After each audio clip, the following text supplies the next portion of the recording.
అందరికీ శుభోదయం. బాగున్నారు కదా అందరూ? సరే, ఈరోజు మనం ఇంటర్మీడియట్ సెకండ్ ఇయర్లో పద్య భాగంలో ఈ దారి ఎక్కడికి పోతుంది అనే ఒక వచన కవితను వివరించుకుందాం.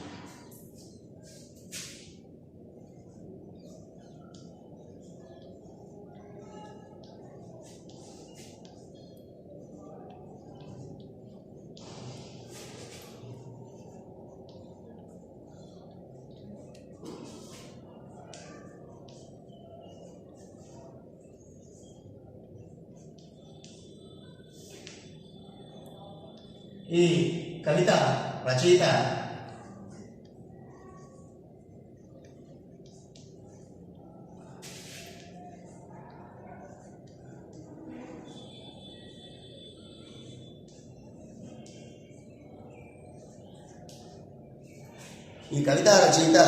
అద్దేపల్లి రామమోహన్ రావు అనే ఆయన. ఈయన ఆధునిక సాహిత్యంలో విశేషమైనటువంటి పరిశోధనలు, విశేషమైనటువంటి చాలా గొప్ప గొప్ప రచనలు చేసినటువంటి రచయిత. ఈయన సెప్టెంబర్ 6, 1936 తేదీన మచిలీపట్నం ప్రాంతంలో జన్మించారు. అంటే 6/9/1936లో మచిలీపట్నం ప్రాంతంలో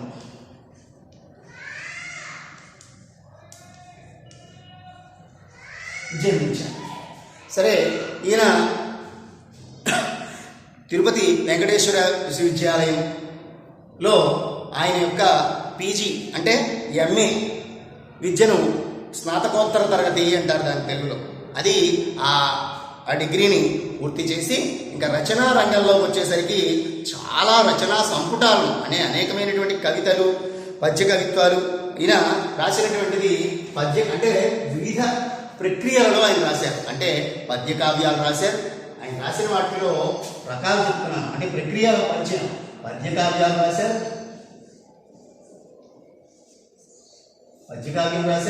వచన కవిత, వచన కవితలు కోకొల్లలుగా రాశారు. ఆ తర్వాత పీఠికలు అనే పేరుతో పీఠికలు కూడా రాశారు. అంటే ఇతరులు రాసినటువంటి పుస్తకాలకి ఈయన రాసినటువంటి ముందు మాటలు లాంటివే దాదాపు 600 పైగా ఉన్నాయి. సరే, ఇంకా ఈయన రాసినటువంటి రచనల గురించి ఒకసారి కొద్దిగా మనం పరిచయం చేసుకుంటే, మధుజ్వాల ఇది పద్యకావ్యం.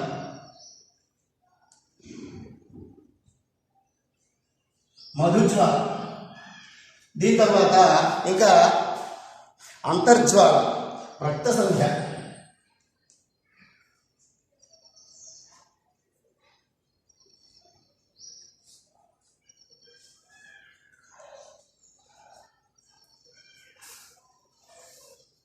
రక్త సంధ్య, గోదావరి నా ప్రతిబింబం,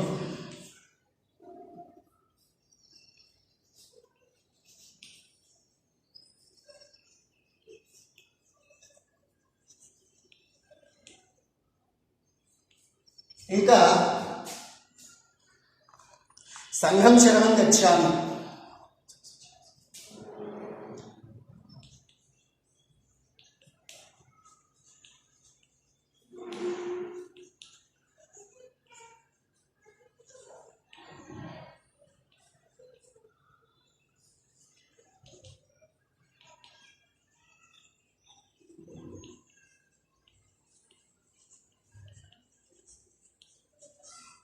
ఆకుపచ్చని సజీవ సముద్రం. ఇట్లాగా చాలా రచనలు చేసినప్పటికీ కూడా ఇంకా ఈయన రచనలో అతి ముఖ్యమైనది శ్రీశ్రీ కవితా ప్రస్థానం.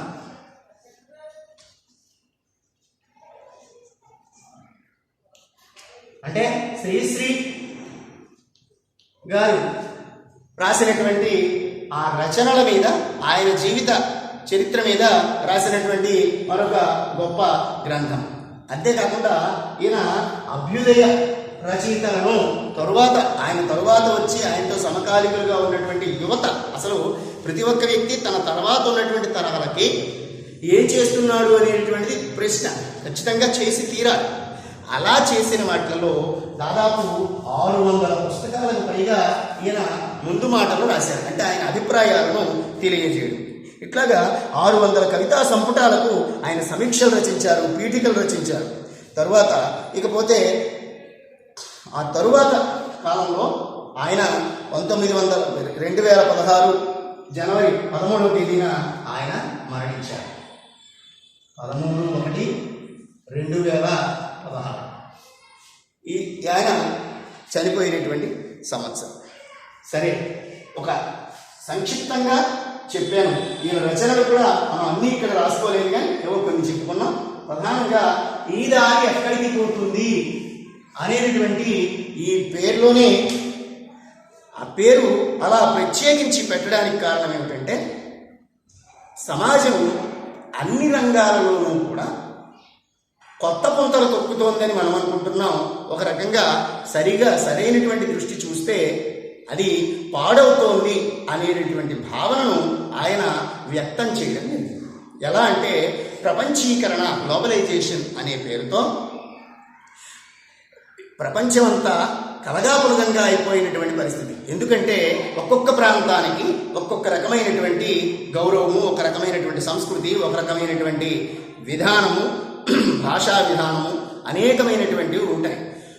అంటే ఒక ప్రపంచాన్ని తీసుకుంటే ఒక్కొక్క దేశానికి ఒక్కొక్క రకమైనటువంటి జీవన విధానం, ఆహారపు అలవాట్లు, కట్టుబొట్టు, విద్యా విధానం, ప్రతిదీ ప్రత్యేకించి ఉంటాయి. అలాగే మన దేశంలో చూసుకున్నప్పటికీ కూడా, కేవలం మన భారతదేశాన్ని మనం చూసుకున్నప్పటికీ కూడా, వివిధ ప్రాంతాలలో, వివిధ రాష్ట్రాలలో వివిధ రకాలైనటువంటి ఆహారపు అలవాట్లు, పండుగలు, సంప్రదాయాలు, సంస్కృతులు ఇవన్నీ ఉన్నాయి.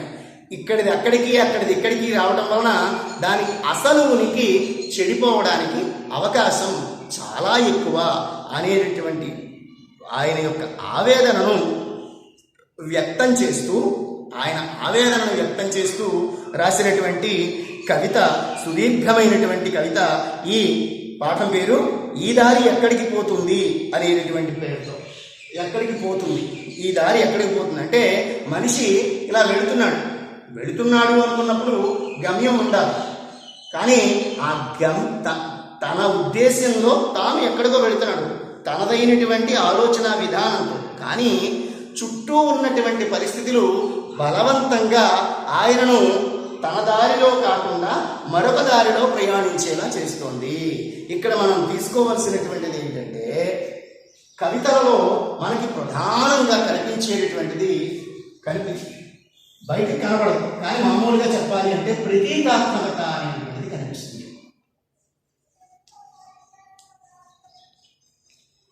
ఆ మాటలలో ఆయన చెప్పాలనుకుంటున్నటువంటి ఉద్దేశాలు అందులో ప్రతిబింబిస్తాయి. దీన్నే ఇంగ్లీష్లో సింబాలిజం అంటారు.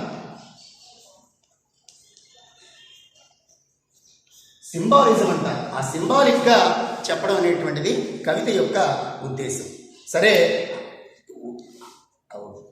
కవిత వస్తువుని గురించి మనం తెలుసుకున్నాం కాబట్టి, ఈ కవితలో అక్కడక్కడ ఇక్కడ చెప్పినటువంటి విషయాలను ముందు కొంచెం చదువుకుని ఆ తర్వాత ప్రతిదాన్ని వివరించుకోవడానికి ప్రయత్నిద్దాం. కవితలో అంటున్నాడైనా, ఎవరో నన్ను ఈ దారిలోకి విసిరేశారు, నడిచిపోతున్నాను. నా భావాలు పట్టని ఈ ఇరుకు సందులు వేకువ తొలి నక్షత్రాన్ని కనుపాపతో పట్టుకుని నడిచిన కొద్దీ దూరంగా జరిగే గమ్యం కోసం కలల కాళ్ళు మట్టిలో తడుముకుంటూ నడిచిపోతున్నాను. నాలాంటి జనమే నాకు తోడుగా. ఇక్కడ ఏమంటున్నాడైనా, ఎవరో నన్ను ఈ దారిలో పట్టి లాగేశారు. అంటే నా దారి వేరు. నేను ఒక పద్ధతిగా, అంటే నా పూర్వుల నుంచి నాకు సంక్రమించినటువంటి ఒక పరంపరగా, మా తాత, ఆయన తండ్రి వాళ్ళ నుంచి ఇక్కడ వరకు వస్తున్నటువంటి మనదైన సంప్రదాయంలో నేను నడవడం అని కాదు, ఆ మార్గంలో ప్రవర్తిస్తూ ఆ రకంగా జీవన విధానం సాగిస్తున్నటువంటి నన్ను ఇదిగో ఇప్పుడు ఈ ప్రపంచీకరణ అనేటటువంటి కొత్త మార్గంలోకి నన్ను ఎవరో లాగేశారు. లాగేశారు అంటే ఏంటి? నేను వచ్చాను అంటే ఇష్టపడి వచ్చాను అని అర్థం. లాగేసేవారు అంటే ఆ మాటలోనే ఉంది, నాకు ఇష్టం లేకపోయినా నా ఆలోచన విధానానికి దూరమైనప్పటికీ కూడా, నా ఆలోచన విధానానికి ఏమీ సంబంధం లేనటువంటి మార్గంలోకి నేను తీసుకురాబడి నేను జీవనం సాగించాల్సి వస్తోంది అనేటటువంటి ఒకానొక ఆవేదనను, నా ఆలోచనలను కానీ, నా అభిరుచులను కానీ, నా అభిప్రాయాలను కానీ, నా వ్యక్తిగతమైనటువంటి మాటలను కానీ దేనిని పట్టించుకోకుండా నన్ను ఇటుపక్కకి లాక్కు వచ్చేశారు. ఇక్కడ కొంచెం గమనించాల్సింది ఏంటంటే, ఈ పాఠం విషయంలో ఇంతవరకు మనం చెప్పుకున్నటువంటి పాఠాలు వేరు, ఇప్పుడున్నటువంటి పాఠం వేరు. దీనికి ఒక విస్తృతమైనటువంటి దృష్టికోణం అవసరం, వైడ్ లుక్ అవసరం. ఈ వైడ్ లుక్ మన స్థాయి పిల్లలు కానీ, అంటే ఇప్పుడు మనకున్నటువంటి ఇప్పుడు మీరు చదువుతున్నటువంటి ఇంటర్మీడియట్ స్థాయికి అంత వైడ్ లుక్, ఒక పరిణతి, ఒక మెచ్యూరిటీ అంత తొందరగా రావడం కొంచెం కష్టం. కాబట్టి 1-2 సార్లు ఈ కథను, ఈ విషయాన్ని వినడం వల్ల, ఆ తరువాత మీరు నోట్స్ని 1-2 సార్లు చదవటం వలన అసలంటూ కొంత బోధపడుతుంది తప్ప, సింబాలిజం లాంటివి, ఈ ప్రతీకాత్మక లాంటివి ఏదో ఒక చూడనటువంటి భావాన్ని వస్తువుగా ఊహించుకోవడం అనేటువంటిది మీ స్థాయికి కొంచెం కష్టంగా ఉంటుంది. కాబట్టి మరింత శ్రద్ధగా వినండి. 1-2 సార్లు వింటే తప్ప దీన్ని పట్టుకోవడం కొంచెం కష్టంగా ఉంటుంది. సరే, ఏమంటున్నాడు? నడిచిన కొద్దీ దూరంగా, అంటే ఎక్కడికెక్కడికో లాక్కుపోతున్నారు నన్ను. అంటే ప్రపంచీకరణ. మనం ఒక ప్రదేశంలో ఉన్నాము అంటే మన మార్గం, మన స్థానం ఏమిటి అన్నది మనకు తెలుస్తుంది. మనం ఎక్కడికి వెళతామో తెలియదు, ఎక్కడికి వెళ్ళాలో తెలియదు ఉండేటటువంటి ఆ పరిస్థితిలోకి తీసుకొచ్చారు. ఇంకా అందరూ కూడా ఎలాంటి వాడు? నాలాంటి జనమే నాకు తోడుగా. అందరూ గుంపులో గోవిందయ్యలో పుట్టుకుపోతున్నారు తప్ప వ్యక్తిగతమైనటువంటి ఆలోచనలకు ఏమీ అవకాశం ఇవ్వటం లేదు అని చెప్పడం ఒక ఉద్దేశం. ఇంకా నేను ఎలా ఉన్నాను, గత అనుభవాలు కూడా గుర్తుపెట్టుకోవాలి. ఏమిటవి? తలల మీద నిన్నటి కిరీటాలు, కళ్ళ నిండా రేపటి దీపాలు, ఒంటి నిండా కాలం కాల్చిన మచ్చలు, నడుస్తున్న అడుగుల్లో మునుగుతున్న మూలుకలు. గత కిరీటాలు అంటే, కిరీటం అంటే ఎవరికి పెడతారండి? కిరీటం పెట్టడం అంటే ఒక గౌరవం. అంటే గతంలో జరిగినటువంటి, అంటే మనకంటే మన పూర్వులు, అంటే మన జాతికి మన పూర్వుల ద్వారా వచ్చినటువంటి గౌరవాలు. తరువాతిది రేపటి దీపాలు. రేపటి దీపాలు అంటే భవిష్యత్తును వెతుక్కుంటూ వెళ్ళేటటువంటి ఒక వెతుకులాట. తరువాతిది ఇంకో మాట అన్నాడు, ఒంటి నిండా కాలం కాల్చిన మచ్చలు. కాలం కాల్చిన మచ్చలు అంటే ఏదైనా వస్తువు ఇక్కడ కాలింది అంటే, ఏదైనా అంటుకుంది అంటే అక్కడ అంటుకుంటుంది, అది కాలింది అని చెప్పచ్చు. కాలం కాల్చడం ఏమిటి అంటే, కాలంలో మనం నేర్చుకున్నటువంటి అనుభవాలు, అది మంచి అవ్వచ్చు, చెడు అవ్వచ్చు. మంచి జరిగిందనుకోండి, అదే పద్ధతిని మనం కొనసాగిస్తాం. మనకేదైనా జరగరాని జరుగుతుందనుకోండి, నిన్న చేసినటువంటి పని ఈవేళ చెయ్యము, ఇక భవిష్యత్తులో చెయ్యకుండా ఉంటాం. కాబట్టి ఆ బాధ ఏదైతే ఉందో నిన్నటి రోజున, అంటే గతంలో మనం కోల్పోయినటువంటిది మచ్చగా మిగిలిపోతుంది మన ఆలోచనలలో, మన అనుభవాలు. అది కాలం కాల్చిన మచ్చ అన్నట్లుగా దాన్ని సింబాలిక్గా చెప్పాడు ఈ కవి. చెప్తూ ఇంకా అంటున్నాడు, ఇది ఏ ఒక్కరి మీద కాదు, అందరి మీద పడుతోంది. అంటే ఒక వర్గం మీద కాదు, అన్ని వర్గాలు, విద్యారంగము, వ్యాపార రంగము, వ్యవసాయ రంగము, ఉద్యోగ రంగము, అనేక రంగాలలో, మన ఇంట్లో కూడా వచ్చి మన నిత్య జీవితంలో ఉపయోగించే వస్తువుల విషయంలో కూడా ఈ ప్రపంచీకరణ అనేటటువంటి పేరుతో దేశాన్ని చిన్నాభిన్నం చేస్తున్నారు. మన వ్యవస్థని, మన ఆర్థిక వ్యవస్థని పాడు చేస్తున్నారు. ఇది ఎలా వచ్చింది దాని గురించి చెప్తూ ఒక మాట అంటాడే, బియ్యంలో రాళ్లలా తెలుగులో ఇంగ్లీషు కలిపి ప్రాణాలు నములుతున్న నాయకులు, మేధావులు, సినిమా స్టార్లు, తెలుగు సార్లు. చూడండి, బియ్యంలో రాళ్ళు, బియ్యం మనవి, చక్కగా చక్కని బియ్యం, కానీ ఆ బియ్యంలో రాళ్ళు కలుపుతున్నారు. బియ్యంలో రాళ్ళు కలుపుతున్నప్పుడు తింటున్నప్పుడు ఏమవుతుందండి? పంటి కింద పడుతూ ఉంటుంది. రేపు పొద్దున్న కాసేపు వండుకున్న తర్వాత తిన్న తర్వాత ఆ రాళ్లను మనం శుభ్రం చేసుకోలేకపోతాం. అంటే అది రాయిందో బియ్యమో కూడా కనిపెట్టలేని తీరులో కల్తీ జరుగుతోంది అనేటటువంటిది ఇక్కడ ఈ కవి మాటల్లోని ఉద్దేశం వేరు, మాటలు వేరు. ఈ మాటల్లోంచి కవి ఏ ఉద్దేశ్యంతో అంటున్నాడు అనేటటువంటి మాటని మనం పట్టుకోవాలి. తెలుగులో ఇంగ్లీషు పదాలు కలిపేసి, అంటే స్వచ్ఛమైనటువంటి తెలుగును మాట్లాడడానికి మనం దూరమైపోయాం. ప్రపంచీకరణ అనే పేరుతో ఏవేవో అందుకోవాలని మనం భూమిని వదిలేస్తున్నాం. భూమి మీద నిలబడకపోతే నిలబడలేము, మనకి ఆధారం ఉండదు. ఆధారం అనేటువంటిది భూమి ఉంది. అలాంటిది మనం ఎత్తితే ఎంతసేపు ఉంటాం? కాసేపే ఉంటాం. ఎంతసేపు ఉంటామని కూడా చెప్పలేనటువంటిది. అంటే నేల విడిచి సాము చెయ్యకు అంటారు కదా. అలాగా మనదైనటువంటి శైలిలోనే వెళ్ళాలి. ఇంగ్లీష్ నేర్చుకోవాలి, కానీ ఇంగ్లీషే జీవితం అని చెప్పి అసలు ఉన్నటువంటి మాతృదేవతను, మాతృభాషను పాడు చేయడం అనేటువంటిది ఒక దుర్మార్గమైనటువంటి పని. ఈ దుర్మార్గమైనటువంటి పనిని ఎవరు చేశారు, ఎవరు చేస్తున్నారు? అదే మాట కార్పొరేట్ విద్యా వ్యవస్థ.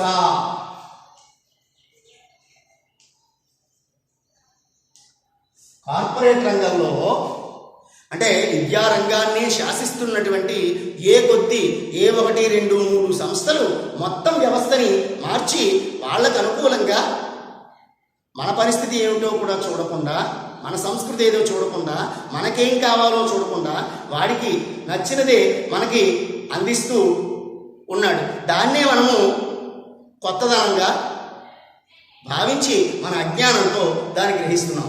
కానీ తప్పటం లేదు. ఆ విషయాన్ని ఇక్కడ మనకు ప్రశ్నిస్తున్నాడు. ఎవరు చేస్తున్నారు ఈ పని అంటే దీనిని ఎవరు సమర్థిస్తున్నారు?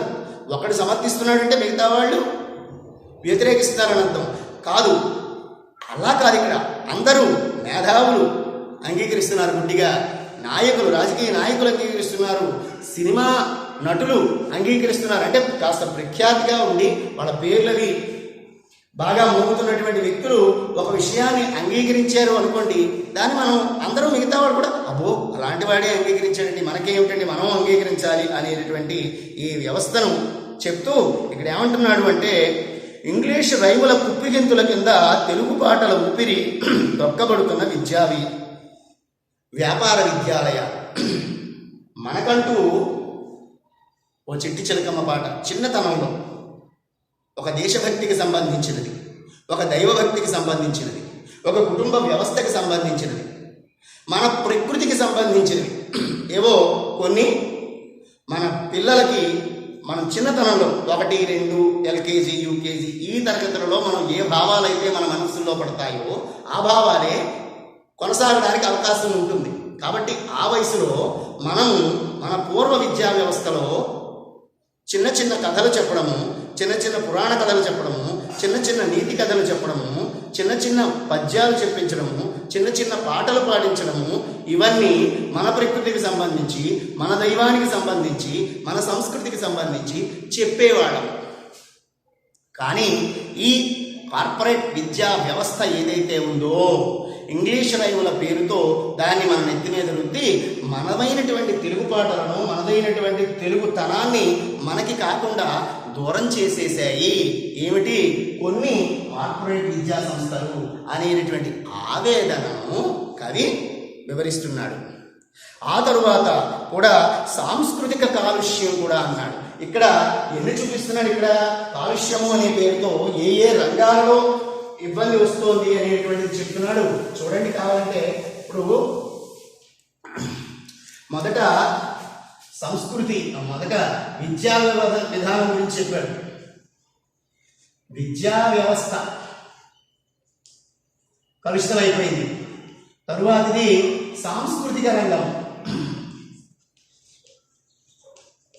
సాంస్కృతిక రంగం కూడా కాలుషితమైపోయింది.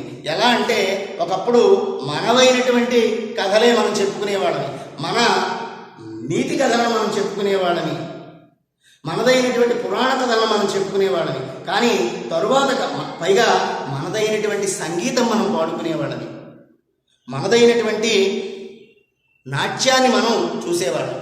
ఈవేళ ఎక్కడ చూసినా, ఒక సినిమాలో చూసినా, ఒక టీవీలో చూసినా, ఒక వీధి అరుగు మీద ప్రోగ్రాములు చూసినా, ఏం చూసినా అశ్లీలమైనటువంటి, ఇబ్బందికరమైనటువంటి, అంటే ఇంట్లో నలుగురు కూర్చుని చూడలేనటువంటి స్థితిలో కార్యక్రమాలను రూపొందిస్తూ మన మీదను వాటిని రుద్దుతూ మన వ్యవస్థని పాడు చేస్తోంది. అంటే మన సంస్కృతిని పాడు చెయ్యడమే లక్ష్యంగా పెట్టుకుని ఈ వ్యవస్థ మీడియా వ్యవస్థ కూడా అలా తయారైంది, మాధ్యమ వ్యవస్థ కూడా అలా తయారైంది అని చెప్తూ అంటున్నాడు. నిషిద్ధమైన క్యాబరే డ్యాన్సులే కసితీరా చట్టబద్ధమైన పాప్ డ్యాన్సులు, సంప్రదాయం, ఆధునికత, సంస్కారం ఈ మూడింటిని మిక్సీలో వేసి తిప్పితే వచ్చే పంచకోళ్ల కషాయం తాగుతున్న మాటలతో, అస్తిత్వ బాష్పాలు సముద్రాల కళ్ళతో నా ముందు నిలబడ్డాడు కొత్త మానవుడు. అంటే కొత్త మానవుడు, కొత్త అనేది ఇక్కడ నూతనత్వాన్ని కాకుండా వింత అనేటటువంటి పరిస్థితిలో ఇక్కడ తీసుకోవాల్సినటువంటిది. అంటే పూర్వం నుంచి ఏవైతే చూస్తున్నామో, అంటే ఇప్పుడు ఒక వేదిక మీద ఒక టీవీలో ఒక వ్యక్తిని మనం చూసాం. ఆవిడ అర్ధనగ్నంగా లేదా ఆ వ్యక్తి చికాగ్గా ఉన్నాడు, వాళ్ళిద్దరు నాట్యం చూస్తున్నాం. మనం ఆ రకంగా మనం ఆ వేషం వేసుకోగలమా? ఇబ్బందికరంగా. మన ఇంటిలో మన తల్లికో మన చెల్లికో ఎవరికైనా అక్కడ ఆ టీవీలో కనిపించేటటువంటి వ్యక్తి బట్టలు వేసుకుంటే మనం చూడగలమా? ఎందుకు చూడలేము? అది తప్పనే విషయం మనకు తెలుస్తోంది. కానీ ఈ మాధ్యమ రంగము, ఈ కళారంగము ఆధునికంగా వచ్చేది ఏదైతే ఉందో అది మన మీద కావాలని రుద్దుతోంది అనేటువంటి విషయాన్ని మనం గమనించాలి. ఇకపోతే అంతర్జాతీయ వ్యాపార రంగంలో జరిగినటువంటి విషయాల గురించి చూస్తే, వ్యాపార రంగంలో అంతా మోసమే జరుగుతోంది. ఏమిటా మోసం అంటే వ్యాపార కాలుష్యం, వంచన.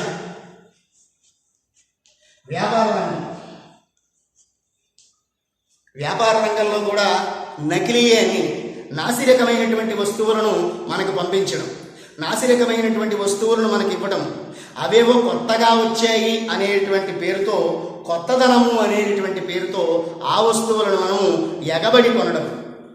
ఆ వస్తువులను ఎగబడి కొంటూ ఉండడం వలన, అంటే విదేశాల నుంచి దిగుమతి అయినటువంటి వస్తువులను, విదేశీ కంపెనీలు మనకి ఇస్తున్నటువంటి వస్తువులను కొనటం వలన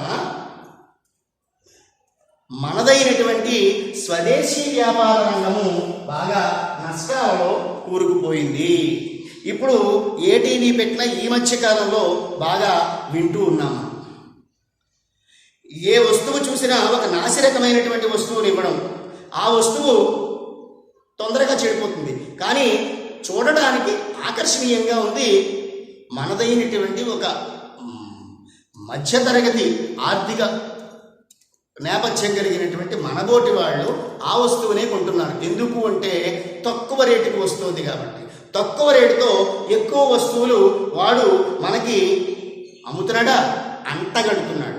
అంటగడుతున్నాడంటే మనకి ఇష్టం లేకపోయినా ఆ ఏ వస్తువు చూడండి, ఇప్పుడు మనం స్పష్టంగా ఈవేళ బాగా తెలుస్తోంది. చైనా వ్యాపార వస్తువులు, చైనా వస్తువులు నిషేధించాలి అని చెప్పి మనందరం కోరుకున్నాం. ఎప్పుడు ఈవేళ కొద్దిగా ఒక రకమైనటువంటి జాగృతి, అవేర్నెస్ వచ్చింది కాబట్టి ఈవేళ చైనా వస్తువులు వద్దు అనుకుంటున్నాం. ఆ చైనా వాడు చేసినటువంటి ఒక రకమైనటువంటిదే ఈవేళ మీరు చూస్తున్నారు. ఈవేళ వ్యాపార రంగంలో కొన్ని లక్షల కోట్ల రూపాయలు ఆ దేశపు వాళ్ళకే మనం పంపించేస్తున్నాం. వస్తువుల రూపంలో మాత్రమే కాదు, వస్తువుల రూపంలో మనం చెప్పకపోయినా చూడండి, ఈ మధ్యకాలంలో ఒక నెల రోజులు, ఒక 20 రోజుల క్రితము చైనా దేశానికి సంబంధించినటువంటి యాప్లను కూడా మన వాళ్ళు నిషేధించింది. ప్రభుత్వం అధికారికంగా నిషేధించింది. ఎందుకు అంటే కొన్ని లక్షల కోట్ల రూపాయలు మనము వాడికి మనకి తెలియకుండానే ఇచ్చేస్తున్నాం. అంటే ఇన్ని కోట్ల మంది ఆ ఆటలను ఆడటం వల్ల, లేకపోతే ఆ వస్తువులను వినియోగించడం వల్ల మనకు తెలియకుండానే మన ఆర్థిక వ్యవస్థకి మనం చిల్లు పెట్టి నష్టాన్ని తీసుకొచ్చి మనదైనటువంటి వస్తువును వాడకుండా ఆ విదేశీ వస్తువును వాడటం వలన, విదేశీ వస్తువులను పోషించడం వలన, విదేశీ కంపెనీలను పోషించడం వలన వాడి ఆర్థిక వ్యవస్థ బాగుపడుతుంది. మనది మనం బాగు చేసుకోలేకపోతున్నాం. పూర్వపు రోజుల్లో కూడా స్వదేశీ ఉద్యమం అనేటువంటిది, గాంధీ గారు కూడా స్వదేశీ బట్టలు కట్టండి, ఖద్దరు బట్టలు కట్టండి లాంటి విషయాల మీద ఉద్యమాలు చేశారని ఎప్పుడో దాదాపు 100 ఏళ్ల క్రితమే. కాబట్టి ఈ స్వదేశీ వస్తువుల వలన మనము ప్రశ్నించడానికి అవకాశం ఉంటుంది. ఒక లోటుపాట్లు ఏమైనా ఉంటే మనం సరిదిద్దుకోవడానికి అవకాశం ఉంటుంది. కాబట్టి వ్యాపార రంగం బాగా చెడిపోయింది. వ్యాపార రంగం ఎక్కడ పడితే అక్కడ స్వదేశీ వస్తువులకు దారి లేకుండా, స్వదేశీ వ్యాపారం సాగకుండా విదేశీ వ్యాపార రంగాలతో మొత్తం వ్యాపార రంగం మొత్తం కలుషితం అయిపోయింది అనే విషయాన్ని ఇక్కడ మనం తెలుసుకోవాలి. అది కూడా కలుషితం అయిపోయింది అని చెప్పడం ఈ రచయిత యొక్క ఉద్దేశం. ఇక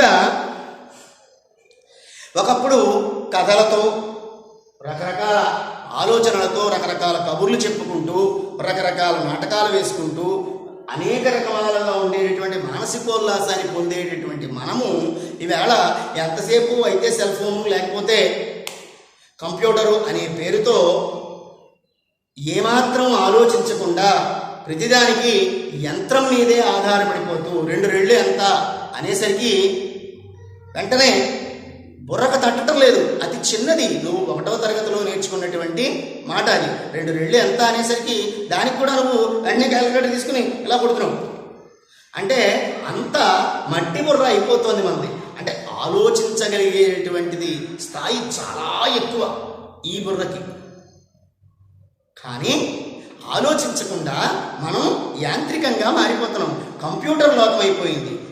ఒక కవితను ఆస్వాదించగలిగేటువంటి శక్తి లేదు, ఒక పద్యం చెప్తే అర్థం చేసుకునేటువంటి శక్తి లేదు, ఒక మంచి సంగీతం ఇస్తే దాన్ని వినగలిగేటువంటి ఒక హృదయ సంస్కారం లేకుండా పోతోంది. ఇవన్నీ మన పూర్వతరాల వాళ్ళ దగ్గర చాలా పుష్కలంగా ఉండేవి.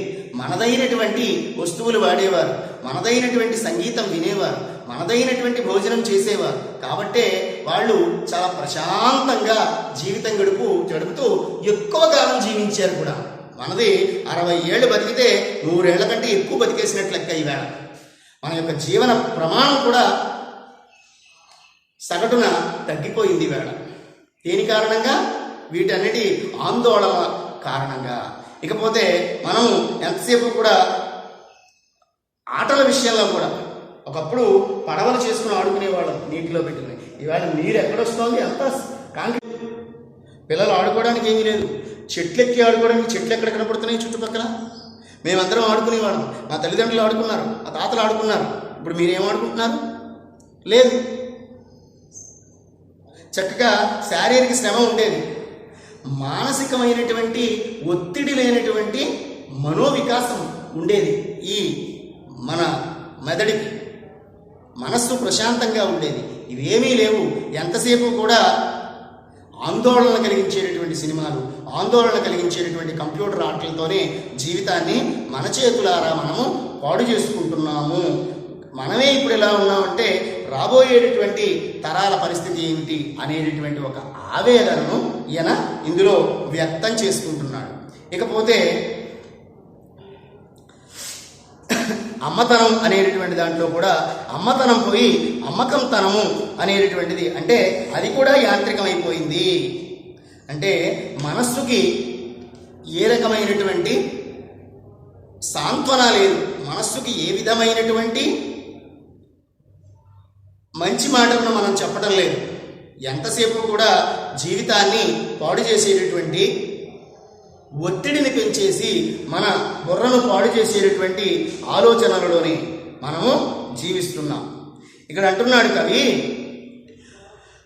అనుభవాలు యంత్రాల అద్దాల ముందు నిలబడి బట్టతలలు దుడుకుంటాయి, ప్రేమ కామదేవత ముందు శిరఖండనం చేసుకుంటుంది, జీవితం పసిపాప, దేశం మార్కెట్లో అమ్మా నాన్నల నుండి తప్పిపోయింది. అంటే ఇక్కడ బట్టతలలు దుడుకుంటున్నాయంటే ఏమిటి? బట్టతల ఉంది, అసలు తలే లేదు. తల లేనప్పుడు వాడు ఏం దుడుకుంటాడు? జుట్టు ఉంటే దుడుకుంటాడు. అంటే వ్యాపార రంగం అనేటటువంటిది ఏదైనా ఒకటి ఉంటే దానిని మనం దిద్దడానికి అవకాశం ఉంటుంది. అసలు స్వదేశీ వ్యాపారాన్ని మనం పూర్తిగా అంగీకరించలేనటువంటి స్థితికి మనం మన వ్యాపార రంగాన్ని తీసుకువచ్చేస్తే ఇంకెక్కడుంటుంది? అది ఇందాక గురించి నేను అంటున్నటువంటి సింబాలిజం అనేటువంటిది, బట్టతలను దువ్వుకోవడం అనేది కూడా సింబాలిజమే. బట్టతలను దువ్వుకోవడం ఏంటంటే, బట్టతలు దువ్వుకుంటామండి, ఏమో ఉంటుంది అండి, ఎదురు నున్నగా ఉంటుంది. ఇంకా దాన్ని ఏం దువ్వుకుంటాడు? ఏదో కొద్దిగానైనా ఉంటే దాన్ని దువ్వుకుంటాడు వాడు. అంటే అసలు అంటూ దాని ఉనికిని మనం కొంత కాపాడితే ఆ తర్వాత వేరే రకాల ప్రయత్నాలు చేసి దానిని మనము నిలబెట్టుకోగలము. దాన్ని మళ్ళీ పూర్వ వైభవాన్ని మనం తీసుకురాగలము. మన వ్యాపార రంగంలో అవ్వచ్చు, ఏ రంగంలో అయినా సరే తీసుకురాగలుగుతాము. అలాగే ప్రేమ వ్యవహారాల పేరుతో అనేకమైనటువంటి విచ్చలవిడితనానికి అవకాశం ఇచ్చి ఒకప్పుడు తల్లిదండ్రుల కనుచాటులో నిలబడి జీవించినటువంటి ఆ పిల్లలు ఆడపిల్లవచ్చు మగపిల్లడవచ్చు ఇరువురు కూడా ఒక స్వేచ్ఛా జీవితానికి అలవాటు పడిపోయి విచ్చలవిడితనానికి అలవాటు పడిపోయి తల్లిదండ్రులను కూడా ఎదిరించేటటువంటి పరిస్థితులు ఈ మాధ్యమ రంగం వల్ల వ్యాపార రంగం వల్ల ఈ సాంస్కృతిక కాలుష్యం వలన వీటన్నింటి వలన బాగా ఏర్పడింది. అంటే వీటిని ఈయన ఎందుకింత తపన పడిపోతున్నాడు, ఎందుకింత ఆవేదన పడిపోతున్నాడు అనేటువంటి ఒక్క ఆలోచన నీకు కానీ వస్తే ఏమనిపిస్తుందంటే, ఒకసారి కాకపోతే ఒకసారైనా ఇది చదివినప్పుడు ఎందుకింత ఆవేదన పడిపోతున్నాడు అతను, ఇప్పుడు ఏమైపోయిందని అని నీకు నువ్వు ప్రశ్న వేసుకుంటావు. అంటే ఏదో అవబట్టే కదా ఈయన బాధపడుతున్నాడు, అంతకుముందు ఏముండేది అనేటటువంటిది మన చరిత్ర నుంచి కానీ మన పెద్దల నుంచి కానీ నువ్వు అడిగి తెలుసుకోవడం కానీ చదివి తెలుసుకోవడం కానీ నువ్వు ఒక ప్రయత్నం చేస్తావు. ఆ ప్రయత్నం చేసినప్పుడు ఇప్పుడు నువ్వు ఎక్కడున్నావు, ఎటో పోతున్నటువంటి దారి తెన్ను లేని గమ్యం లేనటువంటి ఒక మార్గంలో ఏ దారిలోనో పోతున్నటువంటి నువ్వు మళ్ళీ నీదైనటువంటి సంస్కృతి కలిగినటువంటి ప్రదేశానికి, నీదైనటువంటి నీ జాతికి తగినటువంటి విద్యను నువ్వు నిర్మాణం చేసుకోగలవు. నీదైనటువంటి ఒక స్వదేశీ వ్యాపార వ్యవస్థని నువ్వు మళ్ళీ నిలబెట్టుకోగలవు. తద్వారా వ్యాపార వ్యవస్థ నిలబడినప్పుడు, వ్యాపార రంగం బాగున్నప్పుడు ఆర్థికంగా కూడా మనము పుంజుకోగలుగుతాము. ఆర్థికంగా కూడా మనము చక్కని స్థితిని సాధించగలుగుతాము. విద్యారంగంలో కూడా మనదైనటువంటి విషయాలను మనం చెప్పినప్పుడు దాని నుంచి మనము పూర్వపు విషయాలను తెలుసుకోవడం. ఏదైనా సరే విద్యా వ్యవస్థ మనిషి దిద్దబడుతున్నటువంటిది పాఠశాలలోనే దిద్దబడతాడు. ఎందుకంటే నువ్వు ఉన్నటువంటిది నీ ఇంట్లో తక్కువసేపు ఉంటావు, బడిలో ఎక్కువసేపు ఉంటావు. కాబట్టి బడిలో నీకు అందించేటటువంటిది సరైనది అందిస్తే ఇంటిలో ఉన్నది బడిలో ఉన్నది కలిసి సరిపోతుంది. ఇంట్లో ఒకలా చెప్తున్నారు, బడిలో ఇంకోలా చెప్తున్నారు. తద్వారా వ్యవస్థ ఏం చెయ్యాలో తెలియనటువంటి అయోమయం స్థితిలో ఈ పిల్లవాడు నువ్వు ఉండిపోయి నువ్వు వ్యవస్థకి భ్రష్టు పట్టిస్తున్నావు. నువ్వు కాదు కారణం, బయట ఉన్నటువంటి శక్తులు నీ చేత అలా చేయిస్తున్నాయి. నిన్ను నిందించడం లేదు, నువ్వు తెలుసుకోలేకపోతున్నావు. అంటే కలుషితమైనటువంటి రంగాలు వ్యక్తి మనస్సును కలుషితం చేస్తున్నాయి అనేటటువంటిది ఒక మేధావిగా, ఒక కవిగా ఆయన మనకు అందించగలుగుతున్నాడు. ఈ విషయాలని మనం జాగ్రత్తగా అలవాటు చేసుకుని తెలుసుకుని మనం ఆలోచనలో పెట్టగలిగితే ఈ ఆయన యొక్క ఉద్దేశము ఏ విధంగానైనా సరే మనము నిలబెట్టిన వాళ్ళము అవుతాము. ఇది అద్దేపల్లి రామ్మోహన్ రావు గారు మనకు ఈ పాఠం ద్వారా ఇచ్చినటువంటి సందేశం. అంతేకాదు ఆయన ఏ ఉద్దేశం అనేటటువంటిది ఇందులో మనకి ఒక విషయం చెప్పాడు. ఏమిటి అంటే ఇప్పుడు నేను చెప్పినటువంటివన్నీ ఇప్పటివరకు నేను ఈ అరగంట 40 నిమిషాలు చెప్పినటువంటి ఈ విషయాలన్నీ కూడా ఇప్పుడు నేను చదువుతున్నటువంటి పేరాలో వచ్చేయో లేదో చూసుకోండి ఒక్కసారి. ప్రపంచీకరణ విషబీజాల ప్రభావాలను అడ్డుకోకపోతే సమాజం స్వరూప స్వభావాలు ఎలా ఉంటాయో మనకి ఈ పాఠ్యభాగం తెలియజేస్తోంది. అంతే కదా, ఇప్పటి వరకు చెప్పినటువంటి విషయాలు అవే కదా. అది తరువాతిది మాతృభాషా ప్రాధాన్యాన్ని. ఈవేళ మనము 4 ఇంగ్లీష్ మాటలు నేర్చుకుని అదే జీవితం అనుకుని మాతృభాషను వదిలేస్తున్నాం. ఒక చిన్న ఉదాహరణ చెప్తాను ఇక్కడ మీకు నేను. ఇప్పుడు నాకు ఒక మిత్రుడు ఉన్నాడు, నాకు ఒక మిత్రుడు, ఒక రాజు అనేటువంటి మిత్రుడు ఉన్నాడు. నేను అతడు అత్యంత సన్నిహితులం. మా ఇంట్లో బయట చూసిన వాళ్ళు మేము సొంత అన్నదమ్ములు అనేటటువంటి భావనలో ఉన్నాం. అంత కలిసిమెలిసిపోయి ఉన్నాం. నేను వాళ్ళ ఇంటికి వెళితే వాళ్ళమ్మ వాడితో పాటు సమంగా మరో కొడుకులా చూస్తున్నాను. మా ఇంటికి వస్తే వాడిని మా అమ్మ కూడా అలాగే చూసుకుంటుంది. కానీ మేము కాస్త వెనకబడినటువంటి కుటుంబానికి చెందినటువంటి వాళ్ళం ఆర్థికంగా. కాబట్టి మా ఇంట్లో వాళ్ళ ఇంట్లో కంటే కాస్త జరుగుబాటు తక్కువగా ఉంది. అటువంటి సందర్భంలో నేను అంటున్నాను, నేనేమన్నానంటే, అదిగో ఆవిడే మా అమ్మ, రాజు వాళ్ళ అమ్మే మా అమ్మ, మా అమ్మ మా అమ్మ కాదు అనేటటువంటి భావన నాలో వస్తే నన్ను ఈ సమాజం అంగీకరిస్తుందా? ఎందుకంటే ఈవిడ సరిగా తిండి పెట్టలేకపోతున్నా, సరిగా పోషించలేకపోతున్నా, కాబట్టి ఈవిడ నేను విడిచిపెట్టేస్తాను, ఆవిడే మా అమ్మ, నేను ఆవిడతోనే ఉంటాను అని అంటే నన్ను ఏమంటుంది? ఛీ అంటుంది. అలాగే ఈవేళ పరాయి భాషను మనం అంగీకరించవచ్చు. పరాయి భాషను మనం నేర్చుకోవడం కోసం మనదైనటువంటి మాతృభాషను మనము నిర్లక్ష్యం చేయాల్సినటువంటి అవసరము ఎంత మాత్రము లేదు. మన మాతృభాషని మనం గౌరవించుకుంటూనే పరాయి భాషను కూడా ఆదరించాలి. మన అమ్మ మనకి తొలి రోజులలో నువ్వు కళ్ళు తెరవక ముందు నుంచి ఈవేళ నువ్వు ఇంతవరకు వచ్చే వరకు కూడా నీకు అనేకమైనటువంటి విషయాలు నీ మాతృభాష నీకు చెప్పిన తర్వాత అదేదో కొత్తగా వచ్చిందని దీనిని నువ్వు చేదరిస్తానంటే నీకన్నా పరమ మూర్ఖుడు ఉంటాడా? ఉండడు.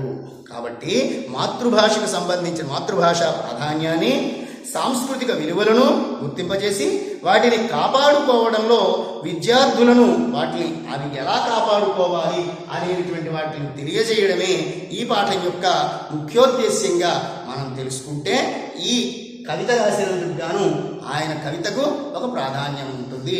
ఇది ఈ దారి ఎక్కడికి పోతుంది అనేటటువంటి పాఠం యొక్క సారాంశం. తరువాత మీరు నోట్స్ కూడా చూసుకుంటే బాగా అర్థమవుతుంది. స్వస్తి.